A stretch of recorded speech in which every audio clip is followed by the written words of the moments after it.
Reporter Patricia Visagie is monitoring proceedings at the Claassen inquiry into allegations of misconduct of suspended top cop Ria Phiyaga and her fitness to hold office. We're live to Centurion now where Patricia is standing by. Good afternoon, Patricia. We understand that proceedings have been adjourned for today. Is a decision in now on whether witnesses that testified at the Farlam Commission of Inquiry will be allowed to testify before this board? Patricia? Well, good afternoon, Kashni. Certainly correct. Judge Claassen, who is the chairperson in the, of course, Claassen Board of Inquiry that is set up by President Jacob Zuma to look into the fitness of the suspended police commissioner Ria Phiyaga, did, after our lunch break, rule that the witnesses who testified in the Farlam Commission, as well as those ones who did not get the chance to testify, may be allowed to testify. So starting tomorrow, we expect the first witness to be called to come and give evidence to, of course, the evidence leaders and, of course, the defense of the suspended police commissioner. We in total expect about 14 witnesses to be called. That is according to the information that was given close to the wrapping of the first sitting of this inquiry into the fitness of the suspended police commissioner, General Ria Phiyaga. So 14 witnesses will be allowed to testify before this Board of Inquiry. What will be the significance of a decision on this and the impact on the work of the inquiry going forward, Patricia?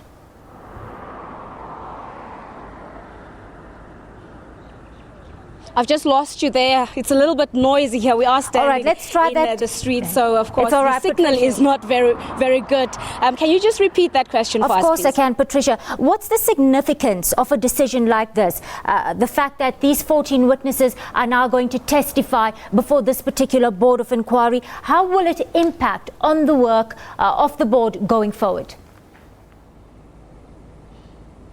Of course, as you know, that there are two main issues that are being looked at by this Board of Inquiry. One, of course, being the fitness of the suspended police commissioner Ria Phiyaga, whether she is fit to hold office. And the second one is, of course, linked to the allegation of misconduct during the Farlam Commission. Those are the two main issues that this board would be investigating. So, of course, the witnesses that would be called would actually help the board members to look into the evidence that would ultimately help them to make a decision to see whether she is fit to hold office and whether the allegations leveled against her by the Farlam Commission that she was guilty of certain misconduct and she may have misled the Farlam Commission, and not only the Farlam Commission but the public at large.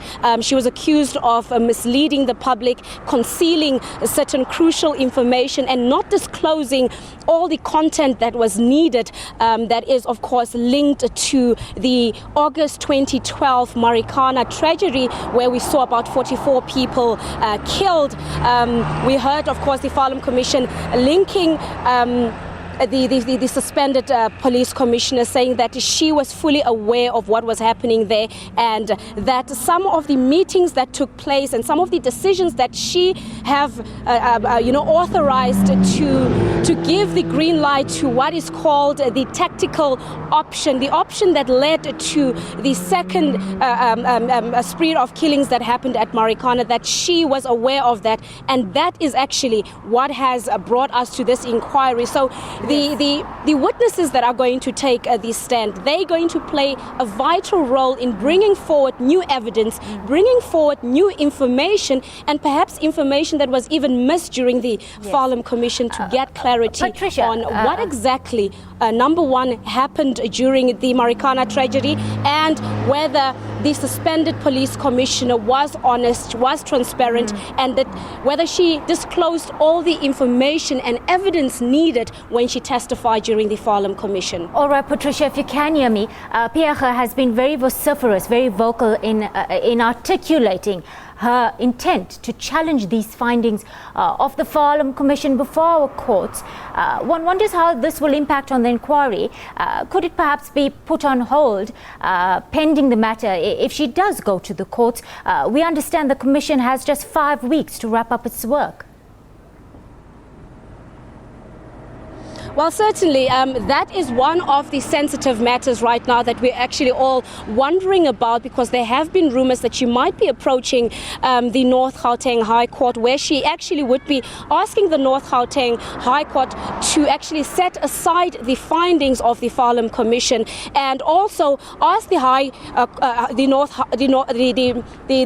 Court to also almost ban this Board of Inquiry from using certain information that came out of the Farlam Commission of Inquiry. So whether that will happen, that remains to be seen. We are, of course, following this story with keen interest, and we will see how it unfolds. But as matters stand right now, it seems like this Board of Inquiry will go on as planned. She had not indicated today whether she will be approaching the North Gauteng High Court to, of course, intervene in the matter and try and clear her name and, of course, win back her job as police commissioner.